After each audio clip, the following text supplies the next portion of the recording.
Good morning, St. Louis and all of Missouri, wherever you might be listening from on the Real Talk Radio app. My name is Jason Gaszak, and I am the pastor of Roots Church here in St. Clair, Missouri, and you are listening to my radio show called Unfiltered. What does that mean, you ask? It means that as a pastor, I get to have a platform that is unfiltered, talking about social, political, or biblical topics, or even current events that we are seeing or what's taking place right now.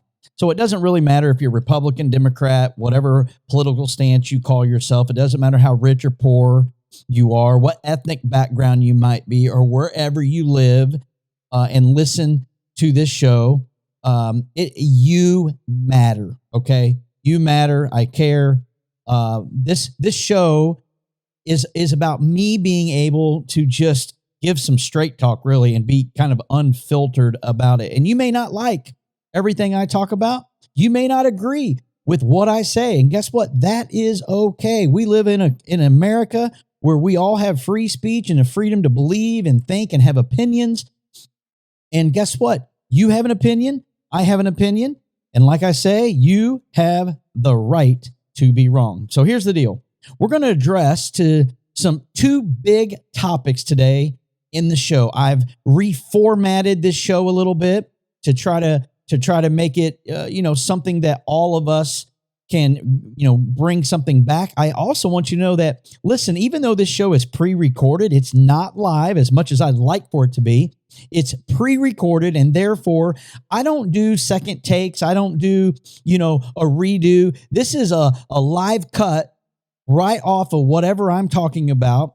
And so if I mess up or I say something, this is what you're getting from me. But we're going to address two big topics today in our show, and that is toxic masculinity and fatherless homes. That's right. We're going to talk about toxic masculinity and fatherless homes in the upcoming segments. But I'm also going to throw in this day in history. That's going to happen in segment 2. And then in the last segment, I usually like to talk about useless knowledge, things that it's really probably not going to really help any of us, but it's kind of fun information, fun facts, or maybe I'll do a would you rather question. I really just want to have fun for the last 10 minutes of the show because a couple of things that I got to talk about today, well, let me tell you something. They are heavy. So here we go. Toxic masculinity. What is toxic masculinity? It's an expression common in popular culture, frequently applied with a bias contrary to its original intent. That's right. Our culture has screwed this up once again when it comes to men and what they consider toxic masculinity. And we have misused these two ideas of toxic and masculine, and they are assumed to be one and the same, rather than implying an inappropriate concept of maleness. Toxic masculinity typically implies that all things masculine are inherently toxic. It is important for us to distinguish among what the term toxic masculinity, what it originally meant, how it is used today, and what the Bible says about the maleness and manhood. The initial use of the phrase toxic masculinity was well-meaning effort, okay? It was a well-meaning effort to confront an unhealthy attitude that put undue pressure on men. And over time, the attempts to confront negative behavior degenerated into an attack on almost anything associated with maleness. And the Bible gives clear warnings about this type of conduct that men should avoid, but it doesn't condemn all expression of masculinity. On the contrary, healthy examples of manhood are vital for the health of our culture. Listen, ladies and gentlemen, we have abused the term toxic masculinity. Our society has dumbed men down to be stupid because they think a man who is strong, who has an opinion, who is a leader, who likes to do manly things is toxic. That's right. That's exactly what I'm saying. So toxic masculinity is referred to as a warped character of manhood. It is a distortion of what it is meant to be a real man. And this unhealthy perspective was associated with hyper masculinity.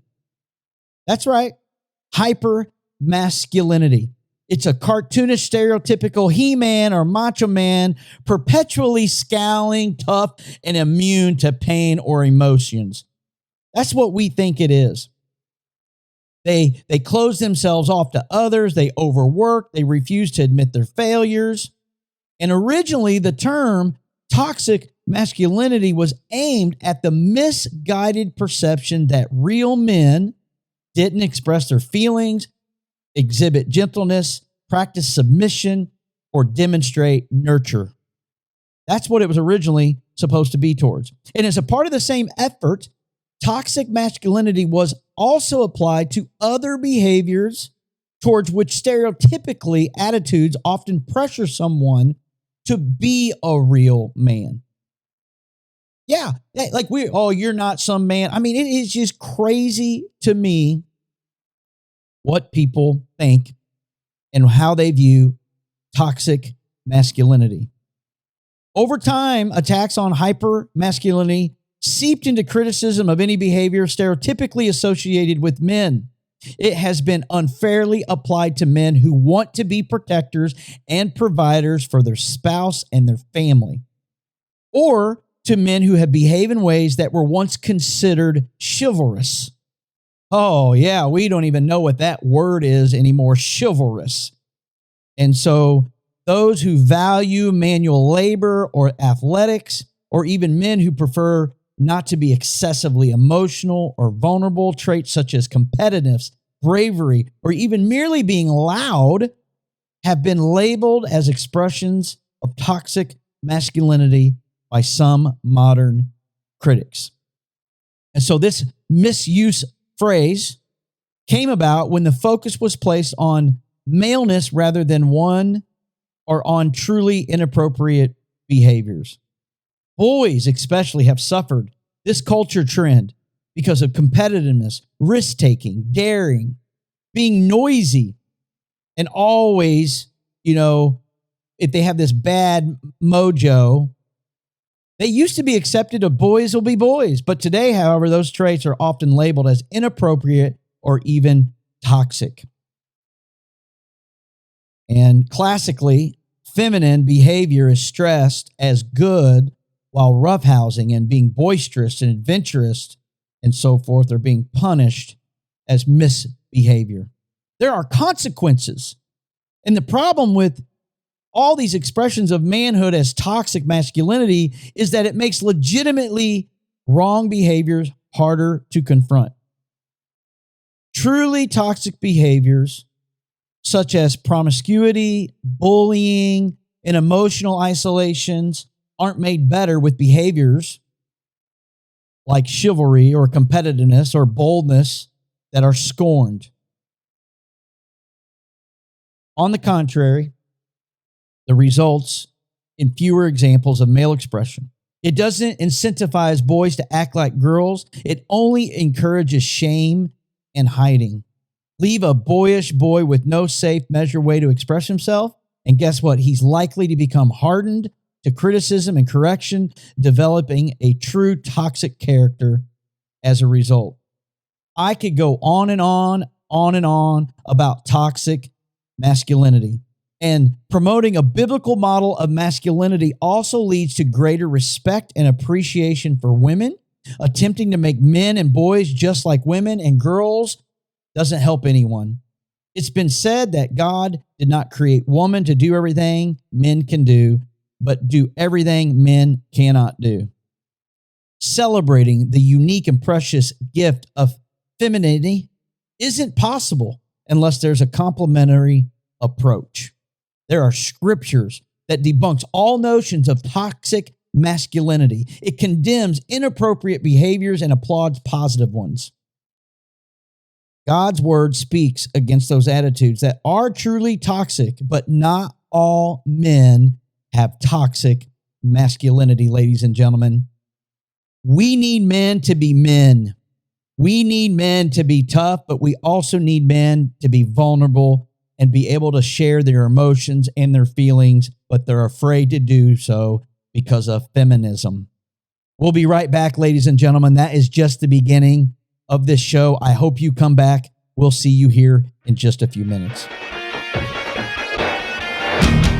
Welcome back, ladies and gentlemen. Welcome back to Unfiltered. If you missed the first segment of my rant on toxic masculinity, you're going to have to go back and listen to that. Boy, oh boy, let's switch gears for a moment before we get into the next segment of Fatherless Homes. But what I want to do right now is I literally just want to talk to you about this day in history.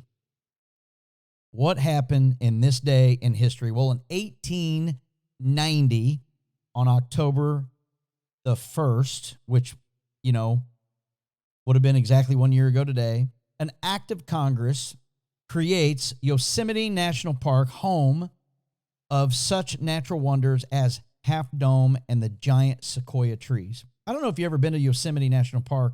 I haven't, not, but I hear it's absolutely gorgeous, and one day my wife and I will be there. But you need to know that the environmental trailblazer John Muir and his colleagues, they campaigned for a congressional action which was signed into law by President Benjamin Harrison and paved the way for generations of hikers, campers, and nature lovers along the countless "Don't Feed the Bear" signs. Native Americans were the main residents of the Yosemite Valley, located in California's Sierra Nevada mountain range, until the 1849 gold rush brought thousands of non-indigenous miners and settlers to the region. These tourists and damage to Yosemite's valley ecosystem followed. So in 1864, to ward off further commercial exploitation, conservationists, they convinced the President Abraham Lincoln to declare Yosemite Valley and the Mariposa Grove a giant sequoia a public trust of California. And this marked the first time the U.S. government protected land from public enjoyment and laid the foundation for establishment of the national and state park systems. Yellowstone became America's first national park in 1872. Now, I think a lot of us probably can understand Yellowstone from the TV show Yellowstone. I think, how many of you like the movie Yellowstone with Kevin Costner and, of course, many other great actors? Man, let me just say this. Yellowstone, the TV series, is amazing, man. The Taylor Sheridan is a stud. This guy who wrote, directed, played in, I don't even know what all this man did, but wow, this guy did a great job with this movie. Now, I'm not saying everything in the movie is that I can put my stamp on it, but, hey, I really do enjoy watching the movie Yellowstone. And then I think it's called 1883, which is like the prequel of Yellowstone, which is very poetic and very intriguing as well. But this day in history, Yellowstone National Park was actually put into effect. I want to share a couple other things that happened this day in history. The Pittsburgh Pirates, it looks like, beat the Boston Americans in the first World Series game. Won, this day in history. Not a year ago, but in 1903. I think earlier I might have said a year ago, but it's not a year ago. It's just this day in history. Let's see what else happens. Man, I can't believe this has already been, what has it been, 5 years, I guess? 6 years? In 2017, on October 1st, how many remember that gunman opening fire at the Las Vegas concert crowd, killing 58 people? What a tragedy that took place. injuring like 800 people. Insane. That happened on October 1st. Lawrence of Arabia captures Damascus in 1918 on October 1st. Roger Maris breaks his home run record in 1961. Jimmy Carter is born on October 1st, 1924. I mean, I love the History Channel kind of sharing some of these things that happen on October 1st. I think one other thing, an earthquake rocked Southern California. It was one of the largest to hit Southern California since 1971. A lot of things happening, ladies and gentlemen, on this day in history. Well, I do want to share, because, when you think about the movie Yellowstone, you think about all those just thousands and thousands of acres that he supposed. Just remember, Yellowstone is not a true movie. It is based, though. Some of the story is based on a farmer or a rancher that Kevin Costner got some of his ideas from. But one of the things that I find interesting is how big, how much land that was. I mean, that's the size of. It's a little bit bigger than Rhode Island.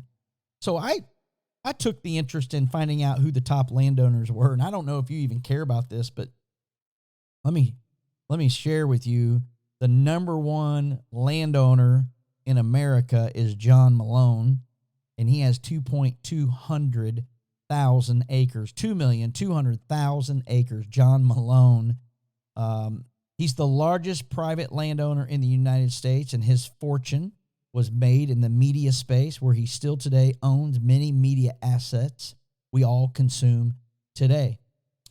His net worth is a staggering $9.2 billion. Number two is the Emerson family. They own just a little over 2 million acres. Ted Turner owns 2 million acres. He's third on the list. Fourth on the list is the Reed family. Number 5 is Stan Kroenke. Come on, St. Louis. You know who Stan Kroenke is, don't you? He owns 1.3 million acres, almost 1.5 million acres. I could go on and on and on when it comes to this land. And it's interesting to me. I just can't fathom owning that much land and then having to take care of it. And, well, of course, I think about paying the taxes on all that land. But believe me, if you can own that much land, if you can afford it, then you can afford the taxes on that land. Well, we are getting ready to take a break here in just about a minute. And I want to just kind of set this up to let you know about our next segment. It's called my meat and potatoes segment. That's right, meat and potatoes, because it's got some substance to it. You are not going to want to miss this next segment. I am just blown away at the statistics of what I'm getting ready to talk about. I'm blown away at the uneducated people in this world that don't take what I'm getting ready to say serious and try to do something about, because it is absolutely jacking up our society. It is creating turmoil, destruction, hopelessness because of this one simple issue in America, or in the world for that matter. But mainly I want to talk about in America, and that is fatherless homes. That's right, fatherless homes. I want to share with you here in just a minute. You're listening to the Real Talk Radio Network 93.3 and many other stations. So we'll see you back here in just a few minutes.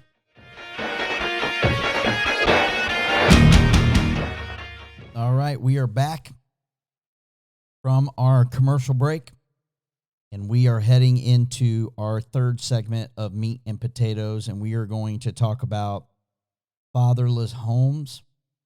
What I want to do first is I just want to give you guys some statistics that are just staggering statistics about fatherless homes. Oh my goodness. In the United States, there are more than 64 million men who identify themselves as being a father. And out of that number, only 26.5 million men are a part of a home where they are married to a spouse and have children under the age of 18 living in the home. The U.S. Census Bureau reports that 22% of fathers raising 3+ children under the age of 18, with all of them being their biological relative. I mean, 22%. Only 2% of those fathers raising children are living in the home of a relative or unrelated individual. There are 2.5 million fathers who are on their own in a single-parent household.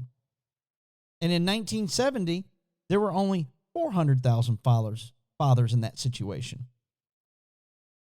2.5 million today, 400 in 1970.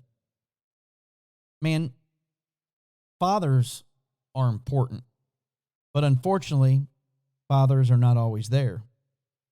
So let's read a few statistics to help us understand the importance of a dad being in the home. 85% of youth who are currently in prison grew up in a fatherless home. 85%. That is almost 1 in 9, or 9 out of 10 kids. 8.5 kids out of 10. Unreal. 7 out of every 10 youth that are housed in state-operated correction facilities, including detention and residential treatment, come from fatherless homes. 39% of students in the United States, from the first grade to their senior year of high school, do not have a father in the home. Children without a dad are 4 times more likely to be living in poverty than children with a dad. Children without dads at home are twice as likely to drop out from high school before graduating than children who have a dad in their life. Now, remember, we're not talking about just having, the pressure of being a good dad. We're just talking about a dad being in the home. 24.7 million children in the United States live in a home where their biological father is not present. That's 1 in 3 children in the United States. 1 in 3 children in the United States do not have access to their father. The girls who live in a fatherless home, guess what? They have a 100% higher risk of suffering from obesity than girls who have a father present in the home. Teen girls from fatherless homes are also 4 times more likely to become mothers before the age of 20. I could just keep going and going. In 2011, 44% of children in homes headed by single mothers were living in poverty. 12% of them children, married couple families. Children who live in a single-parent home are more than 2 times more likely to commit suicide than children in a 2-parent home. Ladies and gentlemen, did you hear that? Children who live in a single-parent home are 2 times more likely to commit suicide than a child who lives in a 2-parent home. 68% of children will spend their entire childhood with an intact family. I mean, there's just statistic after statistic after statistic. When I think of fatherless homes, I think of 2 areas that we need to take a look at. Because I don't want to read any more statistics. I mean, I am just sickened by the ones I'm already reading. And I don't want you to think like I've got my crap together and you should be listening to everything I'm saying because I'm the greatest dad in the world and I know what I'm talking about. That is not at all what I'm saying. I'm saying that there is an issue in our culture today with fatherless homes. And there's 2 areas I think we need to take a look at that has incentivized fatherless homes: politics and culture. politically, you need to understand that in 1964, Lyndon B. Johnson, he endorsed or signed an initiative called the Great Society. Now, I wasn't born back in those days. I was born in 1975, but this happened before my time in 1964. He had good intention to help struggling families and to help America overcome some of the challenges we faced, like beating poverty, reducing crime, reducing racial justice, and promoting equality in America. But you got to remember, Johnson was not voted in. He took office after Kennedy was assassinated, which means we got to be careful who we're voting for, because anything could happen. And we don't just base life off of good intentions. I mean, good intentions are great, but the results is what we have to be looking at. Sure, his intentions were good, right? I mean, it sounds great to beat poverty. It sounds great to reduce crime and to reduce racial justice. But the results speak for themselves. There was one rule in this Great Society bill or legislation that he passed that ruined it all for the problem that we see today, and that is fatherless homes. And it was called the man in the house rule. That's right. That's what it was called. The man in the house rule. This was basically a rule that gave incentives to mothers with a nice welfare check who did not have a man in the house. So welfare, listen, I'm all for helping people that need help, but I am not for people taking advantage of our welfare system and that can work but don't work. They choose not to work because they're just flat out lazy, because our government thinks that we are going to take care of everybody. We have everything we need to take care of people, and we're going to take care of people. And because they have the mindset that we're going to take care of people, this is the kind of crap that happens to our culture. They thought it was going to be a good idea to tell women that, hey, if you don't have a man living at home, we're going to give you more money. We're going to give you an incentive. We're going to reward you for not having a man in the home, and we're going to give you more free money. They even went as far as sending federal agents to the home to check and see if the man was even in the house. Are you kidding me right now? I mean, we're kind of seeing that right now with the FBI or I don't remember who it was. I think it was the FBI. They're sending them. They hired more agents to check up on us. Does it sound familiar? I can't even believe this happened. Therefore, since men struggle to provide for their families, since men and women struggle to provide for their families, you know what? It was better for them to divorce. It was better for the man not to be in the house and help take care of the kids because, they got more money from the government. Again, the government trying to fix a problem that was really not theirs to fix to begin with. That's the problem with the government. They need to keep their nose and their business out of our business. They're there to, I don't even know why they're there. I really don't. Because all they do is create more problems than they do helping problems because they think they got the answers. So politically, Lyndon B. Johnson screwed this up with fatherless homes. It was the beginning of incentivizing women, rewarding them with a paycheck not to have a man in the home. And then with culture, I mean, that's politically. Let's look culturally. What we see is Hollywood. What have they done? They've created TV programs and movies that make dads look dumb and make the mom look smart. Or they highlight a-hole boyfriends in current movies and TV programs. They make lists of these things. They have bad A bosses who are women.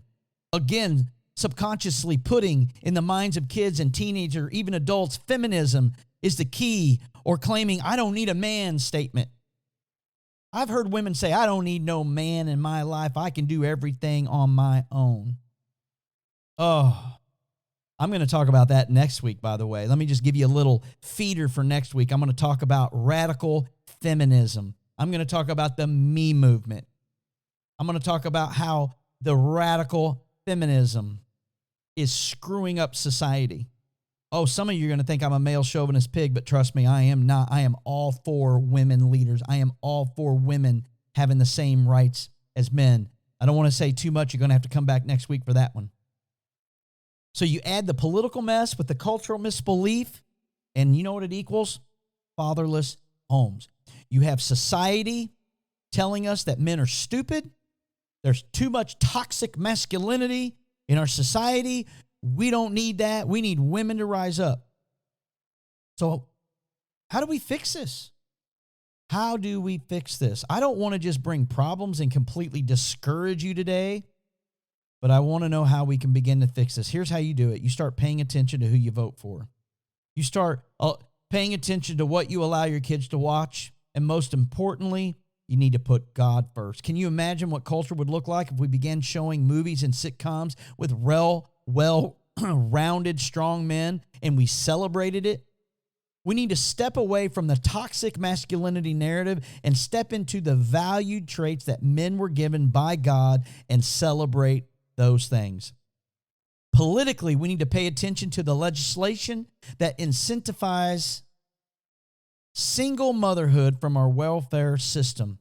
Let's stop rewarding people with money to do what is ruining our society.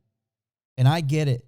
We might not be able to change these few things from Hollywood to politics right now, but what we can do as an individual is we can first start rejecting the narratives of radical feminism and toxic masculinity that is not doing anything to produce a fruitful society. Second, we need to accept the fact that a two-parent household is ideal and it is God's way. And when I say two parents, I'm talking about a man and a woman, not two men, not two women, but a man and a woman.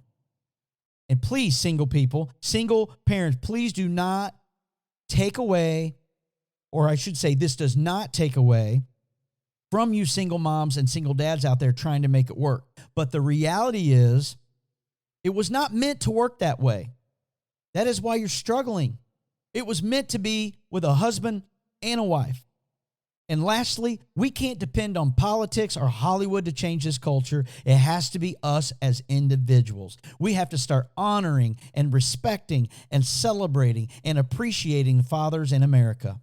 So let's give fathers incentives to be celebrating and to be good dads. Let's give them an incentive to be a good dad. We need you, dads. We need you in your kids' lives. You are important to our society no matter what someone else has told you. And you may feel the pressure to be a good dad and you say to yourself, I don't know how to do that. Well, guess what? Get planted in a life-giving church that can help you. But remember, you just being in the home can still change the world. We'll be back in just a minute. Well, we are back from that break.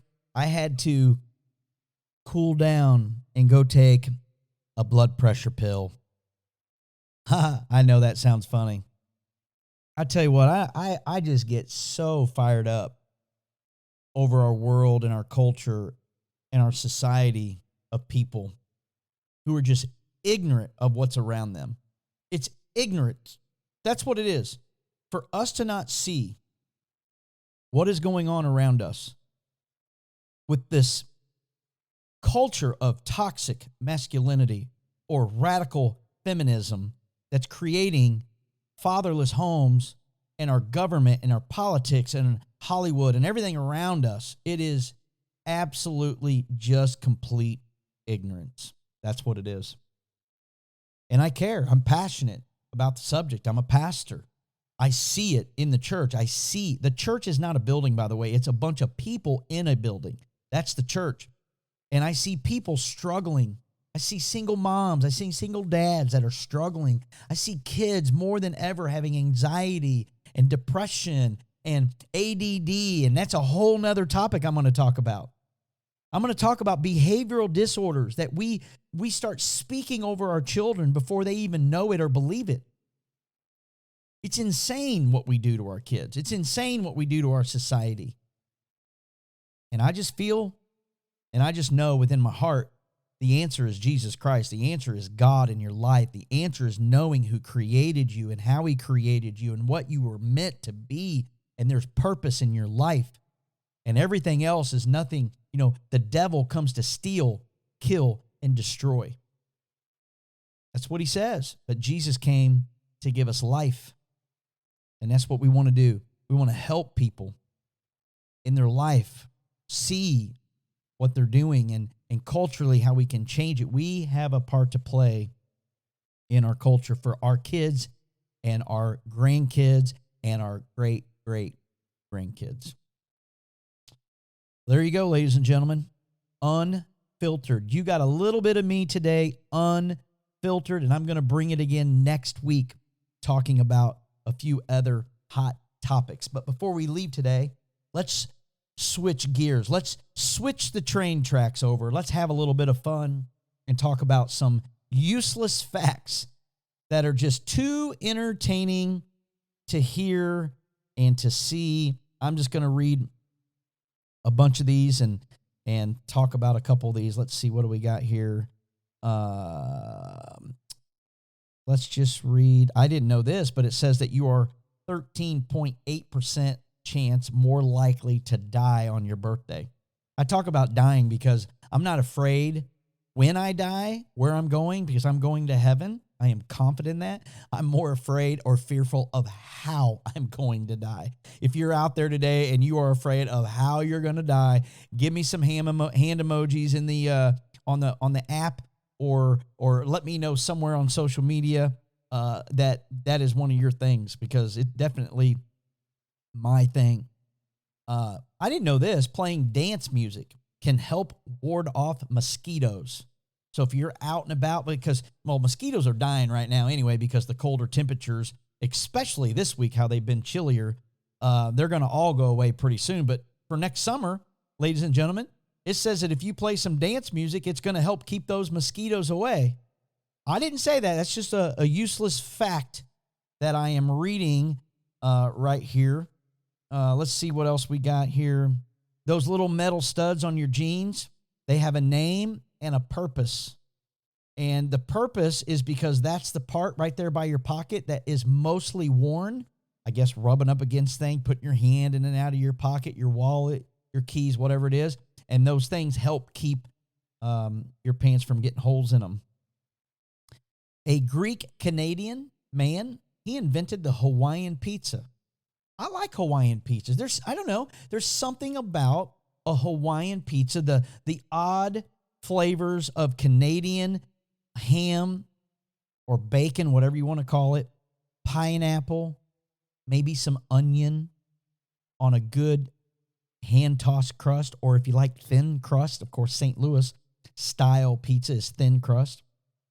But a Greek Canadian invented the Hawaiian pizza.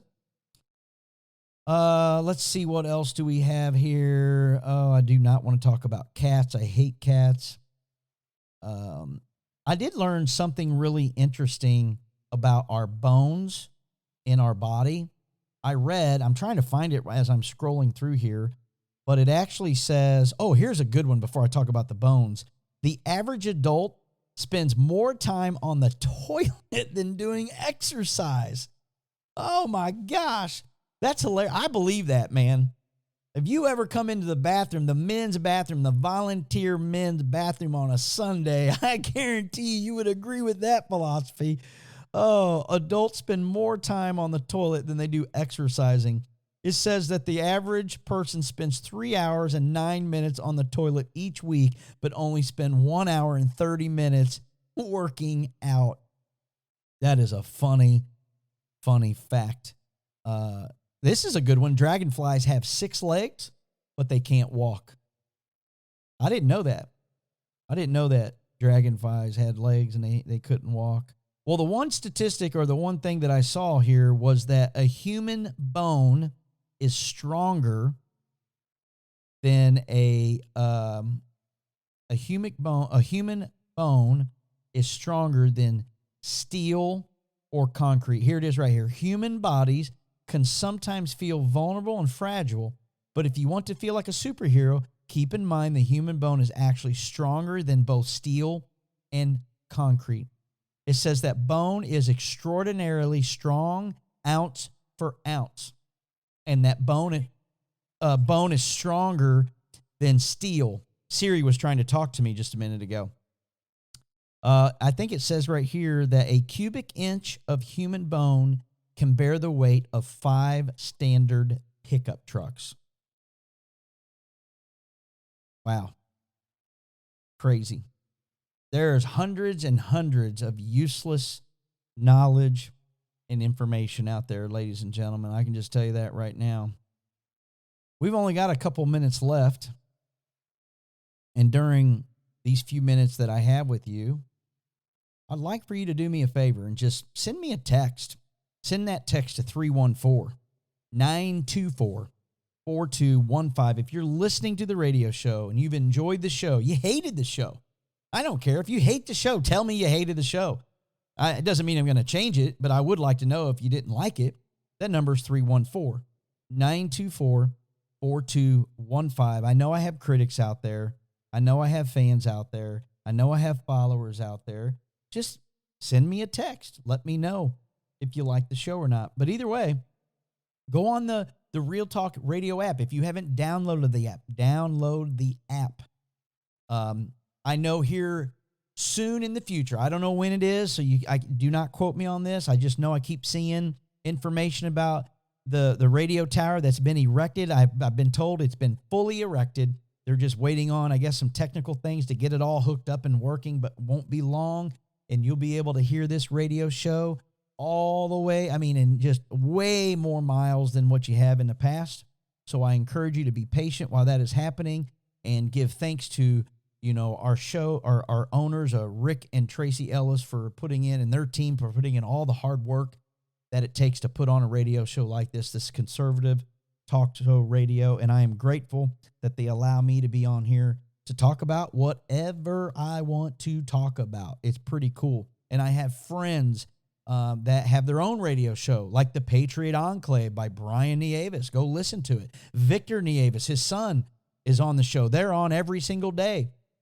I believe, if I'm not mistaken, the Patriot Enclave is on Monday through Friday from 3 to 5, and then the Victor Nieves show, which is Brian Nieves' son, is on from 5 to 6 right after. So go listen to those shows. There's several others on here. I know you like Dr. Naputi and the Kel Brazil show and Don Bongino and all these other ones.